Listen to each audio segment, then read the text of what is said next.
اسی طرح سے نمبر 33 انکارهم ما اقروا انهم من دینهم كما فعلوا في حج البيت فقال تعالى ومن يرغب عن ملة ابراہیم الا من سفه نفسه۔ اقرار و انکار میں تناقض، جس چیز کا خود انہوں نے اقرار کیا اسی کا انکار کر دینا، جیسا کہ حج بیت اللہ میں کرتے تھے۔ بس اللہ تعالیٰ نے فرمایا وَمَن يَرْغَبُ عَن مِّلَّةِ إِبْرَاهِيمَ إِلَّا مَن سَفِهَ نَفْسَهُ، اور دین ابراہیم سے وہی روگردانی کرے گا جو محض بے وقوف ہو۔ ابراہیم علیہ السلام نے توحید کا گھر بنایا اور اس کو آباد کیا، ساری دنیا کے لیے بطور مرکز اس کو بنایا گیا ہے، لیکن ابھی اس کا وقت نہیں آیا تھا۔ بنی اسرائیل میں جتنے نبی تھے یہ سب کے سب بیت المقدس کی طرف نماز پڑھتے تھے، وہاں عموماً انبیاء آیا کرتے تھے اور اسی علاقے میں بھی ہوتے تھے، اسی قوم کے لیے ہوتے تھے۔ اللہ رب العالمین نے محمد رسول اللہ صلی اللہ علیہ وسلم کو بھیجا تو آپ کو مکہ میں بھیجا، عربوں میں بھیجا، بنی اسرائیل میں نہیں، ان کے بھائی۔ اور اللہ کے نبی صلی اللہ علیہ وسلم چاہے بنی اسماعیل ہوں یا بنی اسحاق ہوں، سب کے سب ابراہیم علیہ السلام سے ہی آتے ہیں، حتیٰ کہ مشرکین بھی وہاں سے آ رہے ہیں۔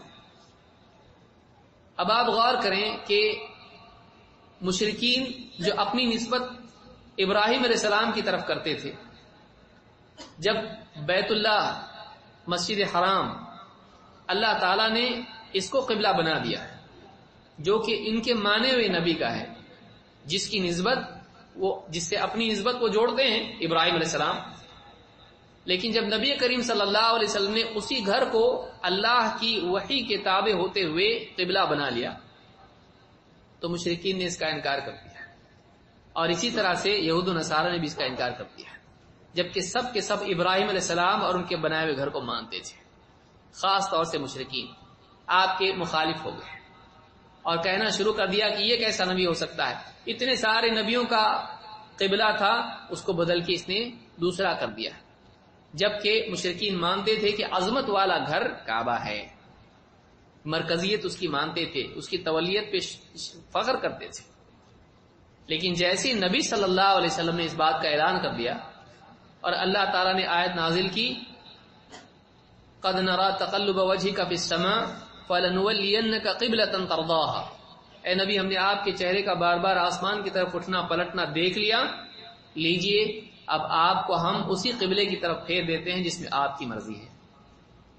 مسجد حرام کی طرف نماز میں رخ کر دیا، سب شور ہونا شروع ہو گیا، سارے مدینہ میں شور ہو گیا، یہ کیسا نبی ہے؟ اب معلوم پڑ گیا یہ حق پر نہیں، اگر حق پر ہوتا تو یہ قبلہ تبدیل نہیں ہوتا ہے۔ حالانکہ اہل کتاب جانتے تھے ایسا ہونے والا ہے، یہ نبی آنے والا ہے، عرب میں نبی آئے گا، ان کو معلوم تھا، ان کی کتابوں میں لکھا ہوا تھا، آج بھی لکھا ہوا ہے، آج بھی ہے۔ آپ اولڈ ٹیسٹمنٹ میں دیکھیں، نیو ٹیسٹمنٹ میں دیکھیں، دونوں میں ہے، اتنی محرف ہونے کے باوجود بھی ہے۔ اللہ کے عجائبات میں سے اب بھی ان کا ہاتھ اس پر نہیں چلا، اللہ نے باقی رکھا۔ یجدونہ مکتوبا عندہم فی التوراۃ والانجیل، اپنے پاس وہ لکھا پاتے ہیں اس کو، آج بھی وہ باقی ہے۔ تو دیکھیے اللہ نے اس کو مضارع کے صیغے میں بیان کیا ہے، آج بھی ہے وہ۔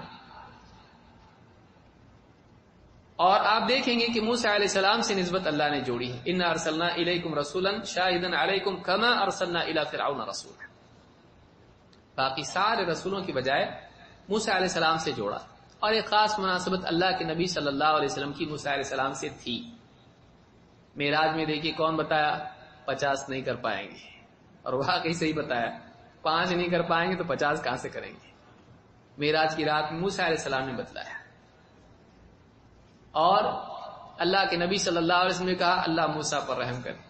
جب ستایا بعض لوگوں نے تقسیم کے سلسلے میں یا بعض معاملات میں بات کچھ سننے آئی تو آپ نے کہا اللہ موسیٰ پر رحم کرے، ان کو اس سے زیادہ ستایا گیا لیکن انہوں نے صبر کیا۔